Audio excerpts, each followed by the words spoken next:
Karen, Yes. would you say that you understand the true nature of spirituality?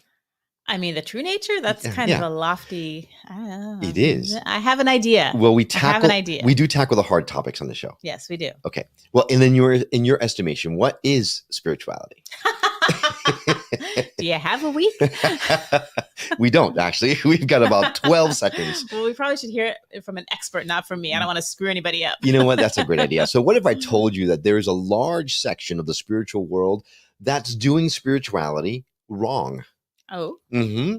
And what if I told you that fixing that is just as simple as stepping back and allowing yourself to come to the forefront of your practice? So it doesn't seem too difficult to do, that right? Sounds good. Well, today's guest believes that perfectionism is one of the main challenges of spirituality, and she's going to share with us the best way to do spirituality, right? Well, we'll dive into that and a whole lot more on today's episode of the Skeptic Metaphysicians, starting right now.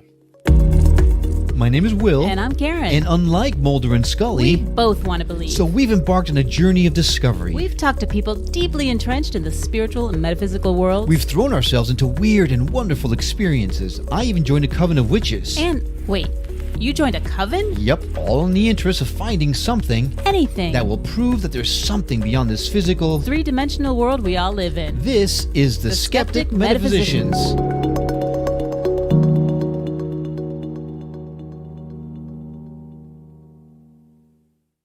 Stop the presses. If you are a regular listener, you know that we don't like to break into the show like this very often. So you know that if we're doing it, it's for a very special reason, and you're going to love this. Mm-hmm. Remember Jennifer Foster, our friend of the show, who went through that spiritual awakening and now can do all kinds of really cool things? How would you like to win a free session with her?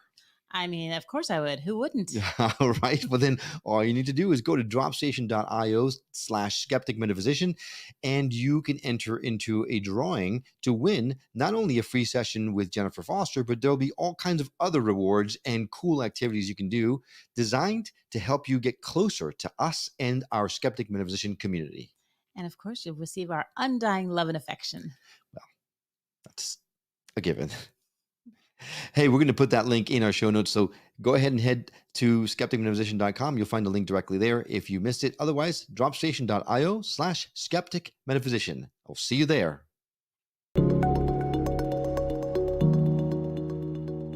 Hey there, I'm Will. And I'm Karen. And today we are absolutely blessed to have Kerry Kaye with us on the show. Now, a childhood of severe illnesses led her to have many encounters with death, and spending a lot of time in this otherworldly experience beyond the veil gave her access to what she describes as pre-consciousness. Now, she feels that that's the godlike state we all exist in as soul's pre-embodiment, and in direct union with God's source consciousness, she began remembering at a very young age not only who she was as an infinite soul, but who we all are and why we came to this planet and these lives. I can't wait to dive into today's topic. So without further ado, I want to welcome to the show, Kerry Kaye. Kerry, thank you so much for coming on. Thank you so much. It's beautiful to be here. Oh, we are excited. I took a deep dive down the rabbit hole looking into you, and I'm excited about the conversation because what you're talking about is really right up my alley, and I'm excited that Karen you're going to learn about all that stuff now. Oh, I'm excited too, and I don't even know what we're talking about. Well, let's just get right to the nitty. You say that you see the false matrix to be a minefield of lies and manipulation, and that this false matrix is manipulating the spiritual community in an attempt to prevent our ascension. That is a lot to unpack. Wow. So let's take it a step at a time, because that's a lot. Yeah, well, it is a lot. But, we've been living life with blindfolds on. We've been living life as if this is normal. This is the way it's supposed to be. There's nothing to see here. There's nothing wrong with this picture. When back at the ranch, everything is wrong with this picture, but we've got to have the eyes to see that. And in order to have the eyes to see that we've been living in a false matrix, we've got to be prepared for some harsh truths. And this is something that a lot of the spiritual community has had a problem with, right. The harsh truths. Really- a lot of the spiritual community, they're looking for the fluff and the unicorns and the rainbows and the pretties. And they have an illusion that it's all about high vibe, baby. It's about how positive can my thoughts be? How loud can my mantra be? How vegan can my salad be? How many asanas can I do in my yoga? How many beautiful things can I say? And in my accent, I know in every country it's different, but here, if you met a hippie, they'd be very shwee, schwa, shwoo, they'd be very, how's it going? How's everything in your world? And this is all cool. Don't get me wrong. I can hug a tree and be elated just like the next person, but I'm a very firm believer in seeing reality for what it is and not getting lost in the daydream, which so many spiritual people don't even realize that they are. And it's not that they're bad, you guys. It's not that I'm saying, oh, the spiritual community, they're lost and I need to help them be found. It's more like, here's a truth. It's a bit of a harsh one. It's a bit of a cold, hard slap in the face, but Mm. most spiritual people will agree with us if we say, listen, the world that we live in is highly infiltrated in the sense that we can see there's corruption in our governments. We can see that there's corruption in our monetary systems. We can see all of the external systems and how they've been manipulated to keep humanity enslaved. But we fail to see the same thing happening in the spiritual community because we don't want to. We can't imagine. Because then we've got to ask the question, what am I partaking in that's actually not of service to my spiritual growth? Right. So So, I've got to ask the question yeah. because it brings up that has a lot of triggering effects, what you just said, to a Oh, yeah. lot of people that are Oh, listening yeah. to the show right now. Oh, yeah. Is there anything wrong with being just like, hey, everything I is was going to ask the cool, same thing. right? Please I mean, do it. Yeah. But like, I would love, if you gave me a choice and you said, Kerry, would you rather be surrounded by 1,000 corporate bankers or 1,000 tree hugging hippies? Believe me, I'm going to be best friends with the tree hugging hippies, and I would be not to most say comfortable. not to say there's anything wrong with corporate, anything, but I understand your point. But this is the thing. Like, if you look at where our mindsets are very much in the like the what is wrong and the what is right, and the who is good and the who is bad, instead of however the heck you're gonna do life. It's perfect for you. There's no one size fits all. There's no Mhm. prescription that says this is how you've got to do it if you want to be spiritual. Some of the most spiritual people I know are in the banking industry, right? Which is awesome, by the way, because I've always said there's too many light workers who are preaching to the converted masses, and they should Yep. be out there in the corporate world where we actually need them to be. But nonetheless, the way to do spirituality is through authenticity. That's the key. Mhm. That's the key that so many people, it's so obvious and it's so simple, but so overlooked. The more Right. real you can be, the more automatically higher frequency you are. Authenticity. People say, oh, it's all about love. Yes, love is important, but you don't get to access authentic love until you can be with yourself in authenticity. So whether you're the tree hugging hippie or whether you're the banker, it truly is irrelevant. It's more how deeply real, how brave, how courageous will you be to allow yourself to be exactly where you are, to experience yourself, not the world, but you as you are without distractions. Mm. So yes to all of that. Authenticity is the number is absolutely essential, and that makes me feel a lot better about what you're saying, because if you are authentically unicorns and butterflies, then that Then works that's for you. But if you 100%. Mhm. cool, but then you also I mentioned it in the intro, and I found that on your website, that you feel that these types of thought processes are actually preventing us. It's like Mhm. something has infiltrated this community, and it's preventing us from ascending. How, Yeah. so, how can we justify or how can we wrap our minds around both of those thought processes? Right.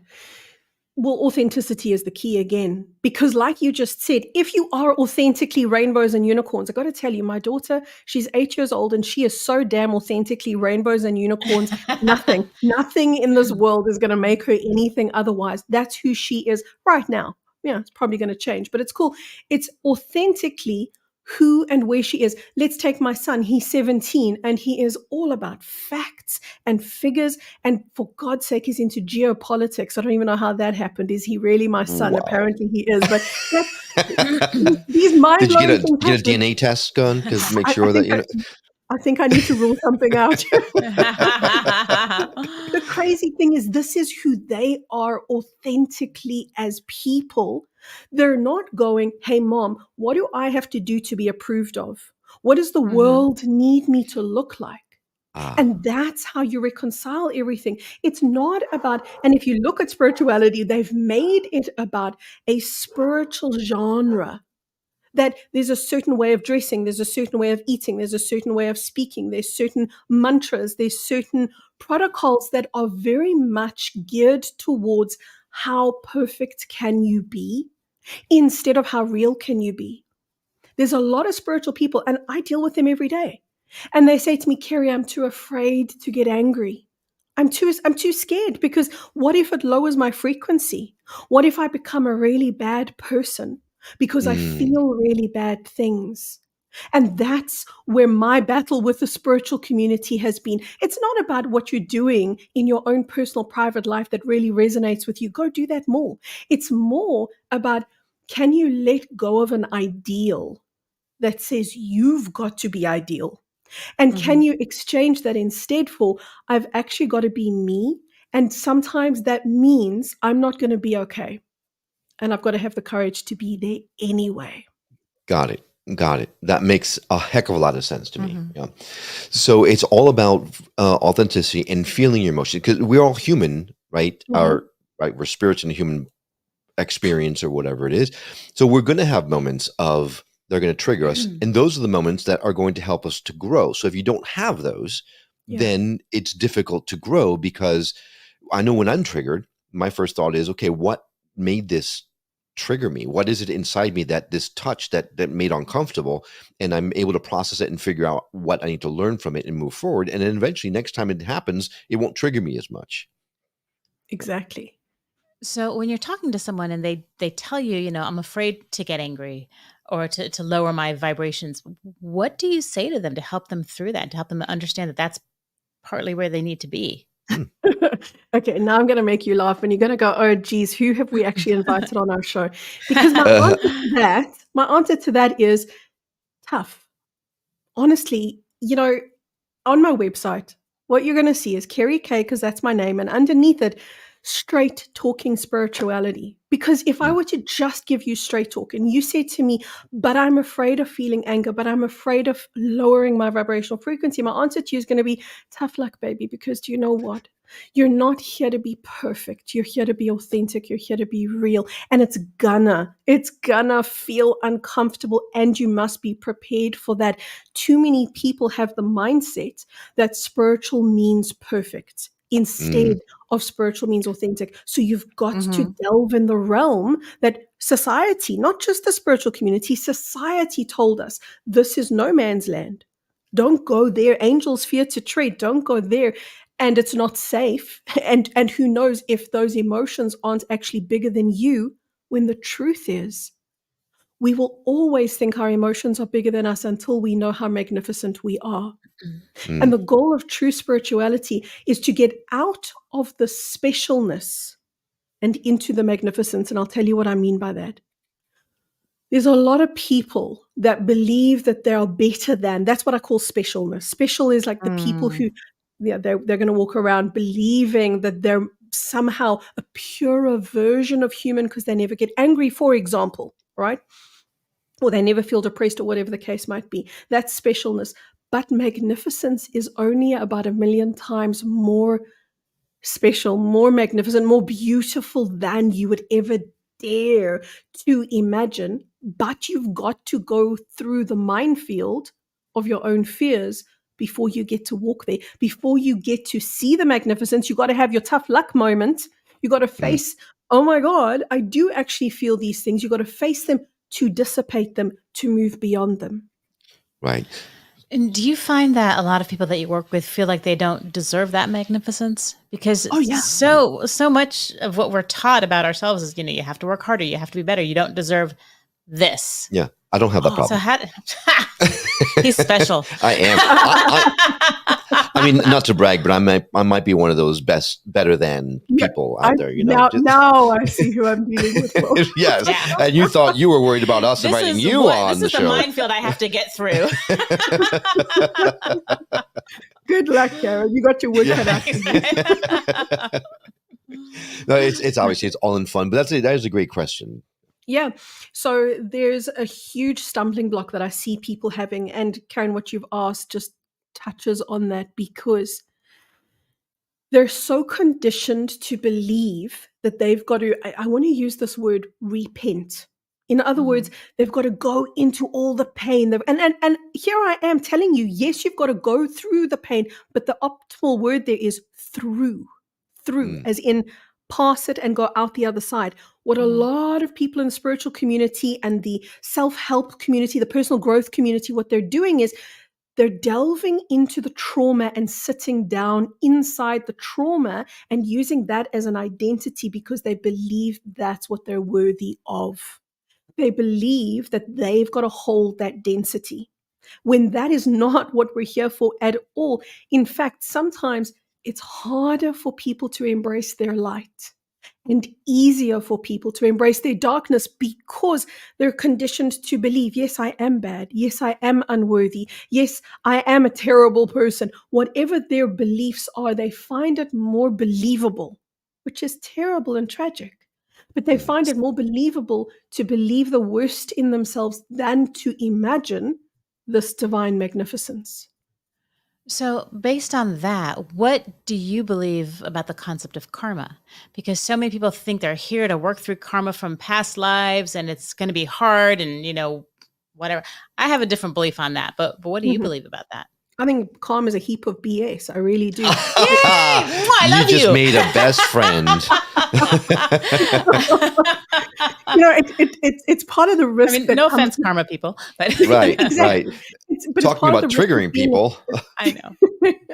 See, when you're straight talking like I am, I don't have the filter to hold myself back to think, okay, Kerry, how are other people going to receive you? I'm just going to blurt it out because that's the truth of what I know to be true.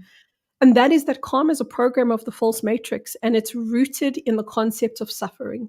It's rooted in the concept of pain and perpetual drawn out suffering, whereas the natural universal law, which exists around consequence, is something that we haven't really experienced on this planet. We have known, and that's very much part of the old false matrix, we've known that suffering program, and karma is a part of that. I mean, imagine that I or my children even should be held responsible for the so-called sins of their fathers. Like, this is part of the reincarnation cycle, that you're just going to land up with more baggage. The more lives you have, the more baggage you're going to accumulate, the less likely it is that you're ever going to evolve. That was the point and the purpose of karma, was to prevent people from ascending.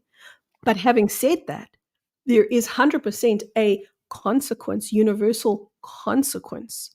And that says, whatever I've put out, I am going to receive back. But this is where it gets nuanced. We weren't living in the natural organic universe, so the natural organic rules didn't apply to us. We lived in a place called the false matrix. So the false matrix rules apply to us. And that's why we believed in karma, because it was the program that we were born to. But is it universal truth? Is it pure cosmic truth? No, not at all. And we're in a transitional phase right now where we are transiting out of the false matrix back into the organic universe that we come from, which means for the first time, we're now tasting consequence. And consequence says I can get away with stuff, but I might still experience upheaval within myself. Right. So law of cause and effect, I totally understand that. First, you are speaking directly into Karen's soul right now. So you have made an absolute best friend, because you guys are very aligned with that. But you bring up a very intriguing point that, I mean, I've been wanting to ask you from the very first question I asked you, but we went down this other rabbit hole. So I need to, let's level set. What the heck is this false matrix that you're talking about? Like, the world we're living in, like we see the physical, the things we feel, touch, taste, Are you saying that that doesn't exist? What is a false matrix? It does exist. It's incredibly real. Nobody can tell you the pain, suffering, trauma, torment that you've gone through doesn't exist, because you know it does. It lives inside of you. You taste your food. Of course, it's real. What the false matrix is a mimicry system. So to understand the false matrix, we've got to understand who created the false matrix. So now I'm going to take you into a zoomed out big picture perspective. At the point of original creation, we have God, who is the supreme creator of all that is. And God assigned certain, we could call it, for want of simplifying it, certain roles. So for example, some people took the role of light, other people took the role of darkness. The group of beings who took the role of darkness, they now have a name. We know them as archons. The archons took the role of darkness for a very important reason, and that was to catalyze light. Because ultimately, light and dark are one thing. In order to facilitate creation, they had to separate. So now we had a faction of people holding light, a faction of people holding darkness, and those who held darkness became addicted to the power, or rather I should say to the illusion of power that their darkness gave them. These beings became so corrupted and so depraved. It's kind of, this is a very strange metaphor that I'm going to give you, but it's kind of like a politician who's been bribed by millions or billions of dollars and now telling them, listen, that's been fun, but now you get to go and live like everyone else. And the politician says, no, thank you. I like my millions and billions. I like being powerful. This is what happened to the archons. They didn't want to reintegrate. So they became very defensive of their separation, and they began to push God away. They began to see themselves as superior to the very thing that had created them. This is a psychopathy. This is a depravity that we actually see in humanity today, because these archons realized, okay, we don't want to be God, we want to be better than God. But the moment we push God away, we lose our ability to create, because now we're disowning a part of ourselves. So when they lost their ability to create, they said, not a problem. We will bring a group of beings into a planet which will hijack out of the organic matrix. We'll call that the false matrix, and we'll get those human beings to do our bidding. We'll get them to create on our behalf. They won't know it, because if you know you're in prison, you're going to try to break out, right? So they'll never know that they're in prison. It'll be a mental prison, so they won't see the bars. But what they'll have access to is a very restricted bandwidth of energy that's going to prevent them from accessing their soul and the memory of who they are. They're going to be very fight, flight responsive. They're going to be very easily triggered. They're going to chase their own tail. They're going to argue with each other and never look up to see who the original ones were that put them in the soup in the first place. They're just going to keep blaming each other for it. So this is how the false matrix came to be. It's a mimic of what the organic universe should look like, but it's a very manipulated version of the organic matrix, and it's highly programmed. It's a barrage and almost an onslaught of very negative, very low density frequencies that we keep absorbing generation after generation until we find ourselves here, scratching our heads going, what the hell is the meaning of life? Why am I here? What is this all about? That's my nutshell version of what the false matrix is. Wow. For the nutshell, that had a lot of actual nut in it, but in a good way. Yep. We are so much to dive into there. We need to take a break. Cool. But when we come back, we are going to dive further into that. And we're going to talk about, how do you know this? Like, it wouldn't be the Skeptic Metaphysicians without asking you, how the heck do you know this? So when we come back, we'll dive into that. Don't go away. We'll be right back.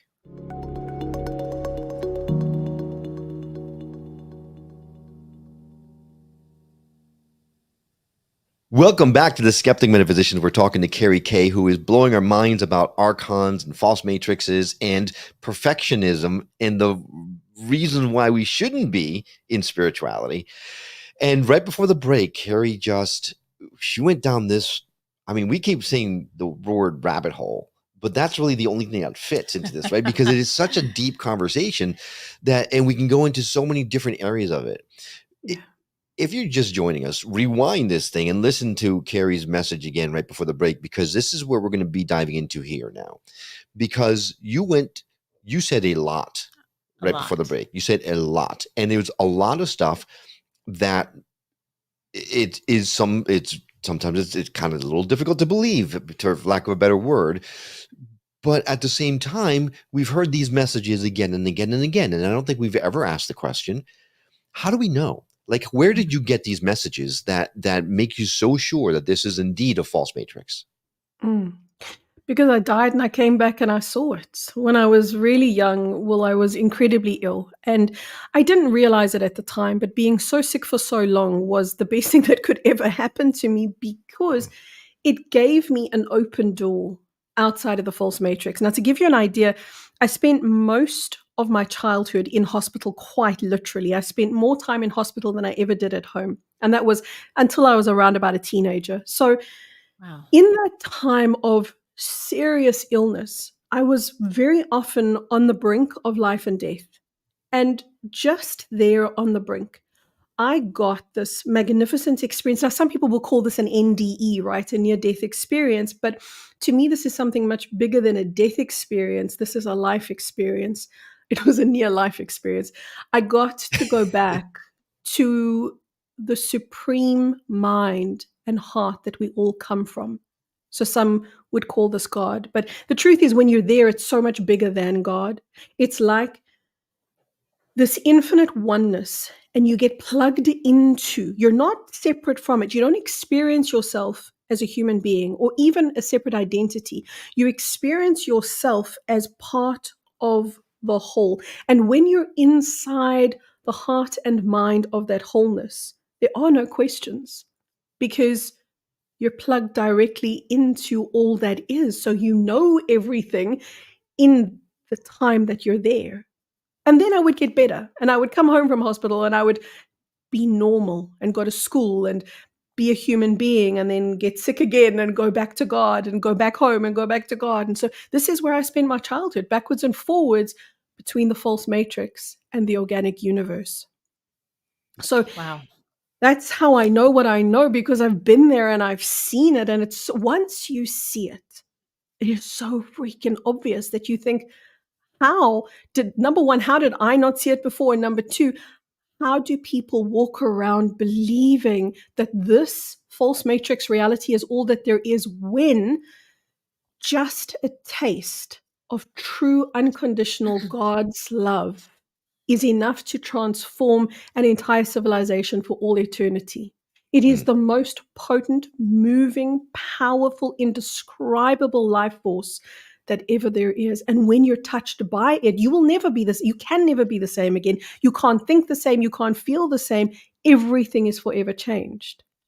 And that's how I know what I know. You must be incredibly frustrated walking around all these people who are blind to the realities of things, and you just want to scream, "Wake up!" Right? It's like the whole Matrix movie all over again. I was going to ask, how did you cope with that as a child?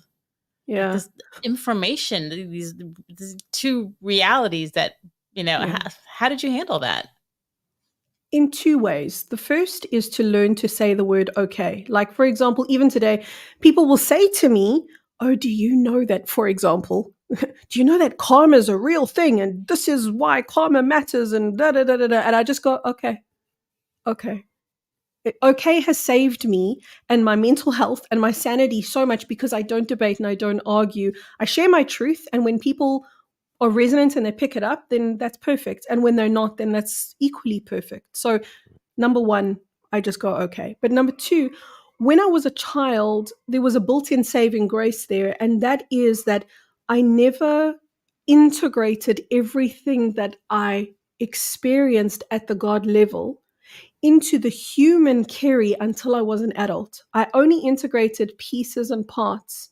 And over time, it's kind of like sitting and stewing in this amazing cosmic soup. Over time, it began to integrate and embody more and more and more And then I remembered more and more and more, and I felt more and more and more. So I got snippets when I was a child, but not the full pieces of Gotcha. information. The flavor didn't develop until later. Nicely said. Exactly. Flavor Exactly. Flav. All right. So, okay. You mentioned that we are now leaving this false matrix and moving into our organic environment, I guess, for lack of a better Yeah. word. Yeah. And yet it feels like what you're talking about when you had your near life experience, that Mhm. the organic world in which you're talking about is where we go after our physical bodies pass. Is that correct? Not necessarily, because depending on your level of consciousness, you're going to go when you pass, you're going to go to where your level of consciousness can be accommodated. In other words, what's familiar to you. So if that full flavor is not palatable to you because you're not yet ready for that much love, because let me tell you, being in the presence of that much love, it feels like you're going to evaporate into it. It feels like it's so big that nothing and no part of you will even survive afterwards. It's kind of like it's going to integrate you into itself because it's so omnipotent and so profound. So there are people who aren't calibrated to be in that frequency for whatever reason that I can't tell you, because I literally don't know. I was ready or able to be there. Most people, when they pass, though, they're going to go to a familiar frequency. Most of the time, it's a little bit higher. It's a higher octave than what they've got here on earth. But it's not necessarily to go back home to truth unless they're ready, they're capable to be in the presence of that much love. Mm. So then if we're transitioning into that organic world now, Yeah. what about those that aren't ready? If we're going Yeah. there now anyway without passing, What's going to happen? what's going to happen to those that aren't ready? And Awesome. I'm asking for a friend. I wonder if I know your friend. Well, I think I might. You could have met people. He's very popular friend. Yes. His name is Bill. A lot of people friends with this guy. Yeah. Oh, yeah. Oh, yeah. So we have something taking place right now called the two-world split. And what that's about is where a faction of our existing population is ready and can accommodate 5D, which is a much higher level of reality than the one that we're on right now. But there will be a group of people who say, listen, I'm not done playing. I'm just not there yet. So I want to go off. I'm going to end this life. And I want to go off into another 4D world because it's still a level up from where we are. This is a 3D world. So the two world split is one of two roads. It's either a 5D world, which is this planet, but a higher version, or it is an exit point where you completely exit your life, completely exit the body and the planet, and move off into an entirely new incarnation in 4D. That's not going to be the majority. I don't know how. Honestly, I don't know how, but most people are going to ascend into 5D. I say that lovingly because I've seen it, and that's why I can tell you I know that it's true. I myself can't comprehend how that mutual friend of ours, Sure. Yeah. I can't imagine how that person's going to accommodate 5D, but apparently they can, and apparently they do. And at the last minute, we're going to see a lot of people waking up. At the very, very last minute, we're going to see a lot of people suddenly having the lights switched on for them. And part of the reason for that is because we're going to have so many people on planet Earth holding and anchoring in 5D consciousness before that final ascension point. And the final ascension point is the final separation point between the two realities or the two worlds that are brewing right now in our timeline. So we've got one single timeline, but two streams of consciousness in the timeline. One moves to 5D, one moves to 4D. But the gorgeous part of that is nobody retraces back and goes to 3D. We are, in other words, all elevating. It's just how high we elevate to. So what's the timeline? How much time we got before we ascend? This is the question. You know, people always ask, like, so when? When is it going to Yeah. happen? I I And mean, the I need to answer- pack. well, this is well, pack light, because you're not going to need much where we're going.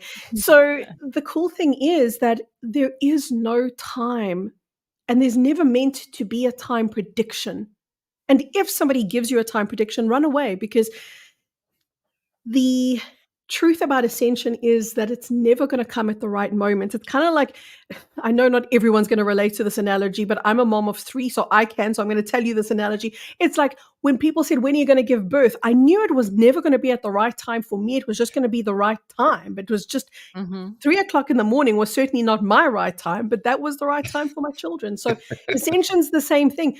We can have an idea. We can have an idea that it's going to probably, listen to that word, probably take place anywhere between now and the next 10 years, which might sound like a very big landscape of time. However, we've been doing this for millions of years. So we are right here at the eye of the needle. We are right focusing in on that final ascension point. But imagine if people knew the date and time, what would they do? They would stop growing. They'd start waiting. They'd go into limbo. They'd probably go a little bit insane, start spending their money and doing They crazy charge up the credit things. cards. Yeah. I mean, not a bad plan. 10 I'm just years saying. isn't that long. It really isn't. When we've been doing this for millions of years, 10 years is literally, that's like saying now, Yeah. you know? That is like saying now. 10 years is not a lot See, of I time. calculate everything in age of our daughter. I'm like, oh, she'll be 23. I'll calculate. Oh my God, I'll be That old. Older than 23. older. Yes, way older, but not by a whole lot. Right? So then, what's going to stop the archons from, or archons, right? That's the term that you mentioned. Yeah. What's going to stop them from doing everything they can, pulling out all the stops to prevent us from actually getting there 10 years from now? That's exactly what we're seeing in front of us right now. That's what we're seeing, their last-ditch desperate attempts to slow the whole thing down, because they can see what's taking place. They Will can they see ascend that. too? Say that again, Karen. I'm sorry, I didn't mean to cut you off. I said, will they ascend too? They're desperately trying not to. They don't want to. See, So it's darkness- like Well, they don't want to be regular people. They want to keep their millions and billions. right, it's like Exactly. continuing to file An extension on your taxes? yes, yes. But I was going to say constantly filing appeals to try to push off Yeah. a trial or something like that. Yes. They Nicely keep put. filing for an extension and an appeal to make sure that we extend the Yeah. period of time that we are still not ascending. Very Exactly. interesting.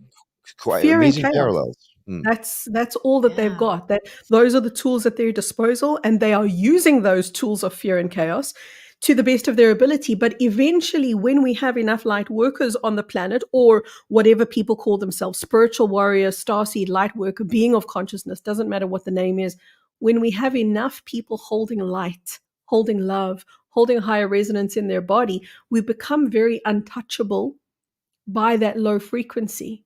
And that low frequency begins to have less and less impact. That's what we're seeing already. And that's why we're seeing such a pushback from the archons, because they can see, we're losing our matrix.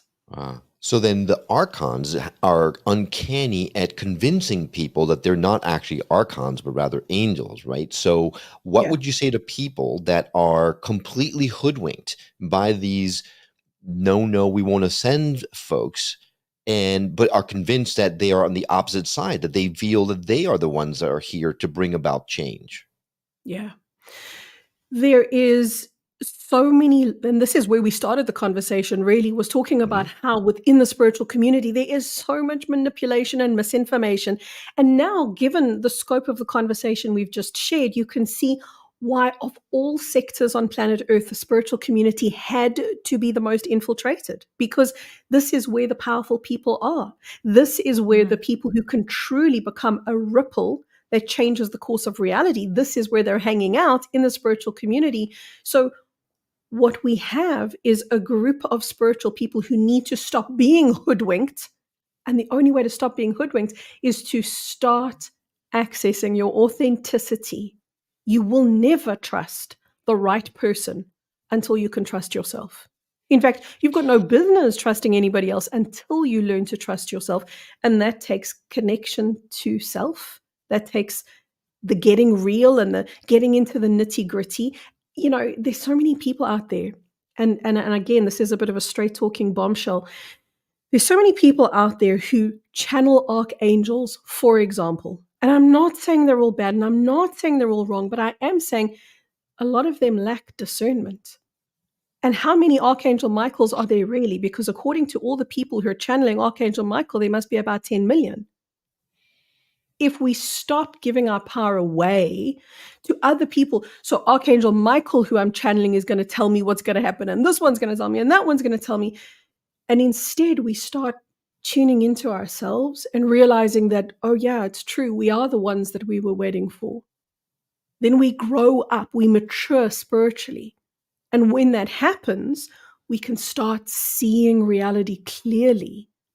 Right now, too many people have got the blinkers on. The more you can see yourself clearly, the more you can see reality clearly. So the real work comes down to that same thing, authenticity. Yeah, that is the key word, and the difficult part is that so many people believe they're being authentic because they're going down a certain path, and perhaps in their minds they are being authentic. However, who discerns whose authenticity is the right one? I guess only you can tell. So that's where it gets muddy for me. And I think it has to also be about acceptance, because you have to really accept who you are, the good, the bad, and the ugly, to really truly be able to embrace your authenticity. And disown no part of you. Claim all parts of you. See the innocence in all parts of you. And know that if your brain is telling you, oh, I'm authentic, if that's a message from your brain, it's not true.